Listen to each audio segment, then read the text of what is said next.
फयाज़ महमूद और आप देख रहे हैं फयाज़ महमूद यूट्यूब चैनल। इस वक्त इस्लामाबाद हाई कोर्ट में मौजूद हैं और दो बड़ी अहम समातें हुई हैं। एक तो इद्दत केस और उसके अलावा दूसरा जो है इलेक्शन के हवाले से जो दरख्वास्त दायर की गई थी ट्रिब्यूनल को तब्दीली की मुस्लिम लीग नून के रहनुमा जो इस्लामाबाद से जीतने वाले उम्मीदवार हैं उनकी जानब दायर की गई थी। आज उस पर भी चीफ जस्टिस आमिर फ़ारूक की अदालत में समात हुई है। बड़ी अहम समातें हुई हैं, उसमें बड़े अहम नुकात उठाए गए हैं। वो क्या हुआ इस पर बात करेंगे।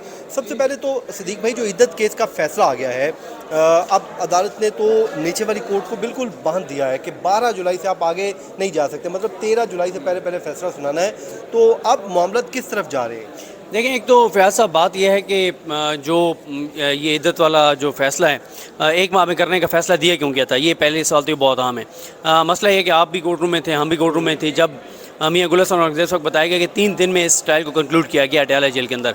तो उन्होंने सर पकड़ लिया कि अब क्या बात कर रहे हैं, 3 दिन में ये केस कंक्लूड हुआ है। जी बिल्कुल 3 दिन में कंक्लूड हुआ और सारा चेक किया जिस तरह से कि सेम डे 342 का बयान रिकॉर्ड हो रहा है, सेम डे फैसला आ रहा है और पता नहीं कितने सफ़ात का 50 60 70 जितने भी सफ़ात का, और जज साहब ने फटाफट लिख भी लिया और वो सारी चीज़ें आ गई।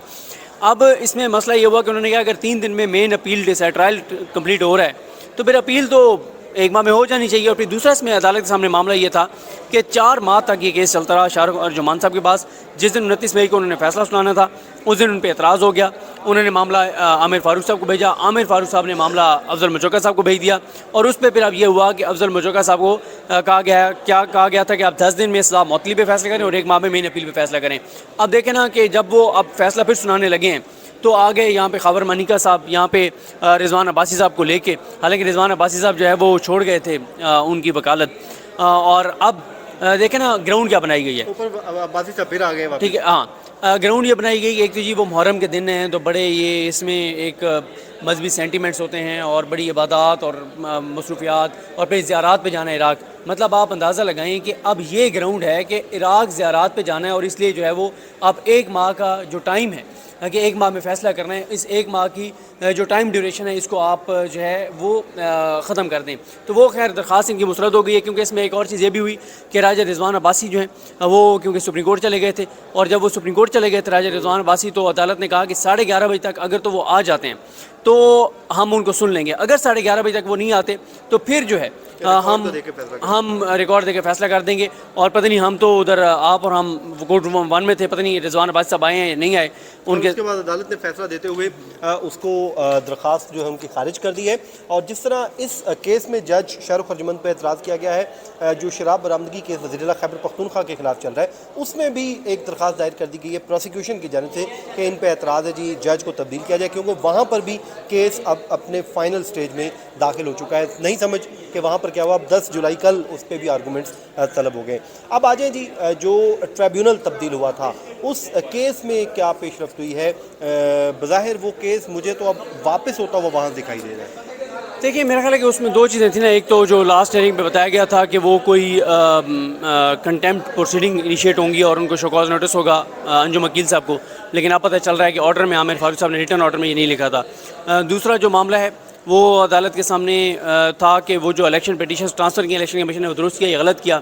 अब ये भी हो सकता है कि बैलेंसिंग एक्ट हो कि उनको भी छोड़ दें, अंजुम वकील साहब को उनके खिलाफ कंटेम्प्ट प्रोसीडिंग स्टार्ट ना करें, और साथ ये है कि दूसरा क्योंकि ये फैसला देना है कि ट्रांसफ़र वाला फैसला गलत था। लेकिन आज आमिर फ़ारूक साहब ने जब ये कहा कि देखें आपके पास पावर्स तो हैं ट्रांसफ़र करने की, लेकिन जिस पॉइंट पर आपने ट्रांसफ़र किए हैं ये पॉइंट दुरुस्त नहीं है 22 के ऊपर, तो मैं ख्याल उन्होंने रास्ता भी एक दे दिया है। और मेरा नहीं ख्याल कि तारिक महमूद जहांगीरी साहब के पास ये मामला चलने देगी नून लीग, क्योंकि आज उसमें एक बड़ी पेशरफ्त एक और हो गई है, क्योंकि आज मैंने वो हियरिंग अटेंड की है। आज उसमें एक और बड़ी पेशरफ्त हो गई है और वो ये हो गई है कि EMS का सवाल उठा दिया गया है कि जो EMS है उसका रिकॉर्ड कहाँ पर है। और आपको पता है कि जो EMS के रिकॉर्ड वाला मामला है वो इतना सेंसिटिव है इलेक्शन कमीशन के लिए, क्योंकि ये जो इलेक्शन एक्ट है और जो करोड़ों रुपए लगाए गए थे EMS सिस्टम बनाया गया था, उसमें कहा गया था कि इलेक्शन के वो जो वहाँ पे प्रिजाइडिंग ऑफिसर है वो जब मुकम्मल हो गए वो काउंटिंग वो तस्वीर बनाएगा, तो अगर उसके पास इंटरनेट नहीं भी है तो वो जब ऐप खोलेगा उसमें तस्वीर बनाएगा तो उस ऐप में वो तस्वीर सेव हो जाएगी, अपलोड हो जाएगी, यानी उस ऐप में सेव हो जाएगी टाइम के ये टाइम है। लेकिन जैसे उसके पास इंटरनेट आएगा और वो इंटरनेट जैसे आएगा और वो आगे भेज देगा RO को। अब अदालत ने आज ये सवाल पहली बार किसी अदालत में उठाया कि EMS सिस्टम का रिकॉर्ड कहाँ पर है। ये बड़ा सवाल है कि EMS का रिकॉर्ड कहाँ पर है, जो कि रिकॉर्ड नहीं है। चीफ इलेक्शन कमिश्नर ने पहले कहा था कि EMS बगैर इंटरनेट के भी काम करता है, फिर उन्होंने कहा कि उनका इंटरनेट बंद था इसलिए EMS काम नहीं कर सका। ये बड़ा मामला है जिसमें मैंने ट्वीट भी किया था कि नया कट्टा खुल जिसमें गया। आज आप घूम के रह गए हैं। हाँ कि ये फिर क्या मैंने हुआ कहा था है। कि नया कट्टा खुल हाँ गया। वही ना, इन्होंने तो नया कट्टा खोला। ये देखते हैं अब ये कट्टा कहाँ तक खुला रहता है, तो इसे बांधेगा आप ना, कौन। मैं ये चाहूँगा कि आप जो ऊपर प्रोसीडिंग हुई ना सारी, उस वो बाकी मैं आपको बता देता हूँ जी, जो आज की मुझे जो इजाज़त अदालती, बिल्कुल सदीक भाई बहुत बहुत शुक्रिया आपका। जो अदालती कार्रवाई हुई है वो थोड़ी सी मैं आपको बता देता हूँ कि आज जो है इलेक्शन कमीशन के वकील साद हसन अदालत में पेश हुए थे, तो उस पर अदालत ने उनसे इस्तफसार किया था कि क्या आप जवाब जमा करवाना चाहते हैं। तो जाहिर है कोर्ट उनको एक रास्ता दे रही थी, तो उसके बाद उन्होंने उसको डिफेंड करना शुरू किया। तो अदालत ने बड़े आम रिमार्क्स दिए। अदालत ने कहा कि जो वर्ड 22 का यूज़ किया गया है इसको किसी भी तौर जस्टिफाई नहीं किया जा सकता, और हम तो आपको एक रास्ता दे रहे थे लेकिन अब चाहते हैं कि हम इसको आगे बढ़ाएं। तो फिर ठीक है, आप कल जवाब जमा करवाएं और कल जवाब जमा करवा के अपनी हम केस को कार्रवाई को आगे बढ़ा लेते हैं। बाकी अंजुम वकील की जानिब से एक बार फिर माफ़ी मांगी गई है। उन्होंने कहा कि जी हमें माफ़ किया जाए, और फिर अदालत ने कहा कि हम अभी माइंड अपना डिस्क्लोज नहीं करना चाहते, हम केस तो आगे बल चलेगा और देखते हैं कि इस पे आने वाले दिनों में क्या होगा। तो कल के लिए अब रख लिया है, लेकिन बज़ाहिर ये लग रहा है कि हो सकता है कि कोई तरमीम हो जाए, और हो सकता है कि नून लीग अपनी वहाँ से जो दरखास्तें ही वापस ले ले इलेक्शन कमीशन से, या फिर यहाँ पर कोई तरमीम करे, कोई ना कोई रास्ता निकल आए और ये केस कल जो है वो कंक्लूड हो जाए। बहरहाल ये था जी आज का हमारा वीलॉग। अपनी दुआ में याद रखें। मुझे दीजिए इजाज़त। अल्लाह ने के बाद।